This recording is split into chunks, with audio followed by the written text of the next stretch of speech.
ఎంత ఘోరం అంటే ఈ రేవంత్ రెడ్డి పరిపాలన ప్రజాస్వామ్యవంతుడే ఘోరంగా తయారైంది. నిన్న మమ్మలను నేను వెప్పు జారీ చేయాలి.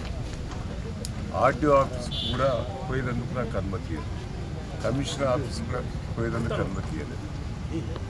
అదే అమెరికాకు సంబంధించిన సిటిజన్షిప్ ఉన్న ఝాన్సీ గారిని ఆర్టీఓ ఆఫీస్ పోయింది, కమిషనర్ ఆఫీస్ పోయింది, మున్సిపాలిటీలో వాళ్ళ దగ్గర కూడా పోయి ఒక్కొక్కరికి కోట్లు పనిస్తాం 2 కోట్లు ఇస్తామంటే మా వాళ్ళు ఎవరు కూడా అమ్ముకోలేదు.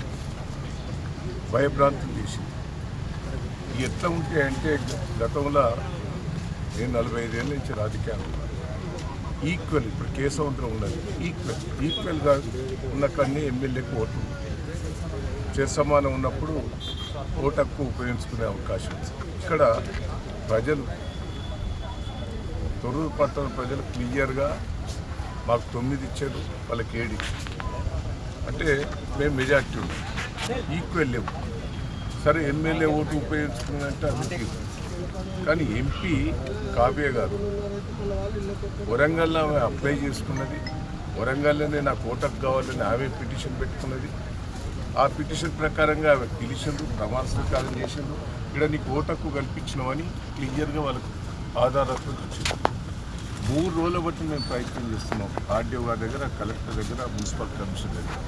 ఏమో ఓటకు ఇక్కడ ఉపయోగిస్తున్నదట, దాన్ని ఆధారం ఇవ్వండి అని మా కోర్టు వాళ్ళు అడుగుతున్నాం. 3 రోజుల బట్టి ఆధారాలు కూడా ఇస్తలేదు. ఇవాళ ఓటేసి అది ప్రజాస్వామ్యం వేసినాక ఒక్కసారి ఆలోచించండి. జనగంలో ఇద్దరు సమానంగా ఉంటే మా వాళ్ళని గురించి కాంగ్రెస్ పార్టీ వస్తే సమానం వస్తే ఆడ టాస్లా వాళ్ళకే వచ్చింది. తొర్రూరులో టాస్లా చైర్మన్ వైస్ చైర్మన్ వాళ్ళకే వచ్చింది. అంటే దీంట్లో కూడా మోసం. ఈ టాస్ పెట్టే కాడ కూడా వాళ్ళ అభ్యర్థుల్ని పేర్లు రాసుకొని వాళ్ళే మొత్తం పెట్టినట్టే మాకు అయిపోతారు. మళ్ళీ చూపెట్టమంటే మా వాళ్ళు అడిగితే కూడా చూపెట్టే పరిస్థితి లేదు. ఎట్లా తీసిందనే చూపెట్టాడు. అంటే నాకు బాధ అనిపిస్తాను, పక్క ఏడుపు కూడా వస్తుంది. ఏంది ప్రజలు ఇంత మాకు పట్టం కట్టిన తర్వాత ఎందుకు ఇట్లా చేస్తున్నారు ఈ ప్రభుత్వం? మరి అధికారులు ఇట్లా ఎందుకు చేస్తున్నారు? నన్ను తీసుకొచ్చి నన్ను ఎందుకు తీసుకొచ్చింది ఇక్కడ పోలీస్ స్టేషన్? మా వాళ్ళందరినీ అరెస్ట్ చేసినాడు. ఆడవాళ్ళు ఆబ్జెక్షన్ పెట్టేవాళ్ళు, మా చైర్మన్గా నిలబడ్డ కుటుంబ సభ్యులందరినీ కూడా పట్టుకొచ్చి పోలీస్ స్టేషన్లో పెట్టినట్టు, మా మిస్సెస్ను పోలీస్ స్టేషన్లో అరెస్ట్ చేసి పెట్టారు. నిన్న నన్ను అడిగి రాకుండా చేశారు. నేను తొర్రూరులో నాకు ఇల్లు ఉన్నది, తొర్రూరులో నాకు ఆఫీస్ ఉన్నది. నేను ఎప్పుడు తొర్రూరులో పండుకుంటాను. మొన్న తొర్రూరులో ఆఫీసులో నన్ను ఉంటానంటే కూడా అంచి తీసుకొచ్చి ఇక్కడ పెట్టారు. నర్సరావుపేట తీసుకొచ్చారు. ఆడ ఝాన్సీ గారికి సిటిజన్షిప్ అమెరికాలో ఉన్నదా? ఇక్కడ ఇల్లు లేదు, ఏది లేదు, తొర్రూరులో బాగా ఉన్నదా? ఇంత ఘోరం అండి. 45 ఏళ్ళ రాజకీయాలలో ఇంత మోసం, ఇంత దగ నేను ఎప్పుడు కూడా రాజశేఖర్ రెడ్డి పీరియడ్లో కూడా ఇట్లా ప్రజాస్వామ్య విరుద్ధంగా ఎప్పుడు కూడా చేయలేదు. కానీ ఇప్పుడు ఎందుకో ప్రజాస్వామ్య విరుద్ధంగా నాకు రాజకీయాలలో ఈ కక్ష సాధింపులు చేయటం వల్ల రాజకీయాల్లో ఉండాలన్నా తప్పుకోవాలన్నా ఏంది ఇంత గోస? ఏందండి? ప్రజలు నాకు పట్టం కట్టారు. సర్పంచ్ ఎన్నికలలో మెజార్టీ సీట్లు ఇచ్చారు. నేను 46,000 ఓడిపోతే నాకు 2,000 లీడ్ ఇచ్చిండు సర్పంచ్ ఎన్నికలు. పెద్ద గ్రామ పంచాయతీలని నన్నే గెలిపించాడు. ఏదైనా మున్సిపాలిటీ కూడా మెజార్టీ వచ్చింది.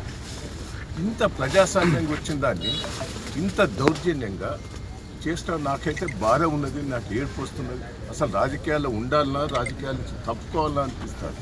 నాకైతే ఇంత గోస, ఇంత ప్రజాస్వామ్య విరుద్ధంగా చేస్తుంటే ప్రజలు పాపం సంతోషంగా ఉన్నారు. కార్యకర్తలు కూడా రాత్రింబవళ్ళు కష్టపడ్డారండి. మా కార్యకర్తల కష్టం చూస్తే అయితే నాకు బాధ అనిపిస్తారు.